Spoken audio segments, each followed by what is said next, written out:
Hello ವೀಕ್ಷಕರೇ, welcome back to ಸಿರ್ಸ್ vlogs. ಇವತ್ತು ನಾವು ಬೆಂಡೆಕಾಯಿಯನ್ನು ಬಳಸ್ಕೊಂಡು ಮುದ್ದೆ ಹಾಗೆ ವೈಟ್ ರೈಸ್ಗೆ ಕ್ವಿಕ್ಕಾಗಿ ಒಂದು ಗೊಜ್ಜನ್ನು ರೆಡಿ ಮಾಡ್ಕೊಳ್ಳೋಣ. ಇದಕ್ಕೆ ಹೆಚ್ಚು ಮಸಾಲೆ ಪದಾರ್ಥಗಳನ್ನು ಸೇರಿಸಿರೋದಿಲ್ಲ, ತುಂಬ ರುಚಿಯಾಗಿರತ್ತೆ, ಬೇಗನೆ ರೆಡಿ ಮಾಡ್ಕೋಬಹುದು. ಇವಾಗ ಇದನ್ನು ರೆಡಿ ಮಾಡ್ಕೊಳ್ಳೋದು ಹೇಗೆ ಅನ್ನೋದನ್ನು ನೋಡೋಣ. ಒಂದು ಕಡೆಗೆ 1 ಹಿಡಿಯಷ್ಟು ಕಡಲೆಕಾಯಿ ಬೀಜನ ಹಾಕಿ ಹುರ್ಕೊಳ್ಳೋಣ.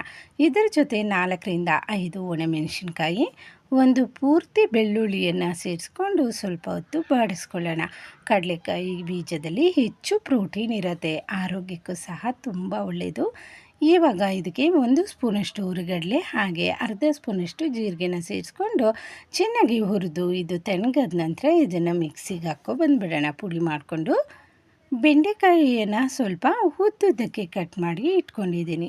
ಇವಾಗ ಒಂದು 3 ನಾಟಿ ಟೊಮೊಟೊ ಹಾಗೆ 2 ಈರುಳ್ಳಿ, ಸ್ವಲ್ಪ ಶುಂಠಿ ತುಂಡು ಇದನ್ನು ಸಹ ಮಿಕ್ಸಿಗೆ ಸೇರಿಸ್ಕೊಂಡು ಚೆನ್ನಾಗಿ ರುಬ್ಬಿ ಪಕ್ಕಕ್ಕೆ ಇಟ್ಕೊಳ್ಳೋಣ.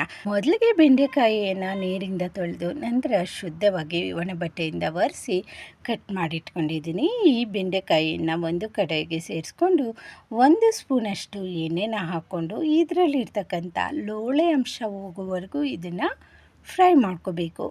ಮೀಡಿಯಮ್ ಫ್ಲೇಮಲ್ಲಿ ಇಟ್ಕೊಂಡು ಇದನ್ನು ಚೆನ್ನಾಗಿ ಫ್ರೈ ಮಾಡ್ಕೊಳ್ಳೋಣ. ಈ ರೀತಿ ಮಾಡೋದ್ರಿಂದ ಬೆಂಡೆಕಾಯಿ ಟೇಸ್ಟು ಚೆನ್ನಾಗಿರುತ್ತೆ.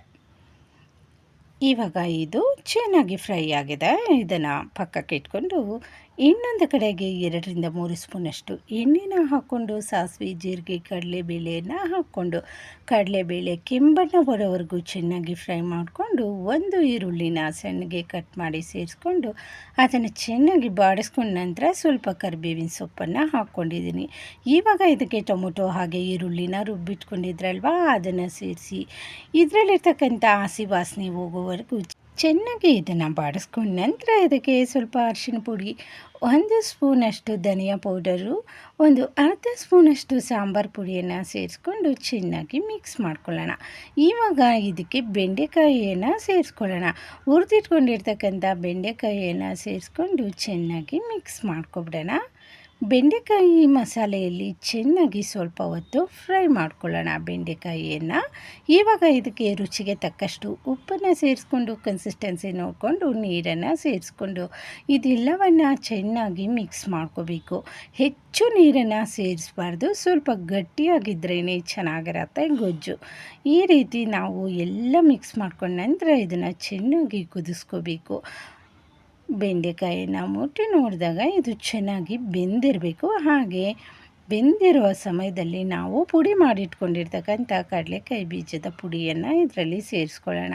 ಇದು ಸೇರಿಸಿದ ನಂತರ ಗೊಜ್ಜು ಗಟ್ಟಿಯಾಗತ್ತೆ, ಫ್ಲೇವರು ಸಹ ಚೆನ್ನಾಗಿ ಬರುತ್ತೆ, ಜೊತೆಗೆ ರುಚಿ ಸೂಪರಾಗಿರುತ್ತೆ ಅಂತ ಹೇಳಬಹುದು. ಇದನ್ನು ಚೆನ್ನಾಗಿ ಇವಾಗ ಕುದಿಸ್ಕೊಳ್ಳೋಣ. ನಮಗೆ ಗೊಜ್ಜು ಗಟ್ಟಿಯಾಗಬೇಕು ಅಂದರೆ ಸ್ವಲ್ಪ ಹೆಚ್ಚು ಸಮಯ ಕುದಿಸ್ಕೊಂಡ್ರೆ ಇದು ಗಟ್ಟಿಯಾಗುತ್ತೆ. ಮುದ್ದೆಗೆ, ಅನ್ನಕ್ಕೆ ಎಲ್ಲ ಈ ಕನ್ಸಿಸ್ಟೆನ್ಸಿಲಿದ್ದರೆ ಸರಿ ಹೊಂದುತ್ತೆ. ಆದ್ದರಿಂದ ನಾನು ಸ್ಟವನ್ನು ಆಫ್ ಮಾಡಿಕೊಂಡು ಇವತ್ತು ನಾವು ಮುದ್ದೆ ಜೊತೆ ಗೊಜ್ಜನ್ನು ತಿಂದ್ವಿ. ತುಂಬ ಚೆನ್ನಾಗಿರತ್ತೆ. ಒಮ್ಮೆ ಈ ವಿಧಾನದಲ್ಲಿ ಟ್ರೈ ಮಾಡಿ. ಹೆಚ್ಚು ಮಸಾಲೆಗಳನ್ನು ಸೇರಿಸಿರೋದಿಲ್ಲ, ಕ್ವಿಕ್ಕಾಗಿ ರೆಡಿ ಮಾಡ್ಕೋಬಹುದು. ಮುದ್ದೆಗಂತೂ ಸಖತ್ತಾಗಿತ್ತು ಗೊಜ್ಜು. ಇದಾಗಿತ್ತು ವೀಕ್ಷಕರೇ ಇವತ್ತಿನ video. Thank you for watching.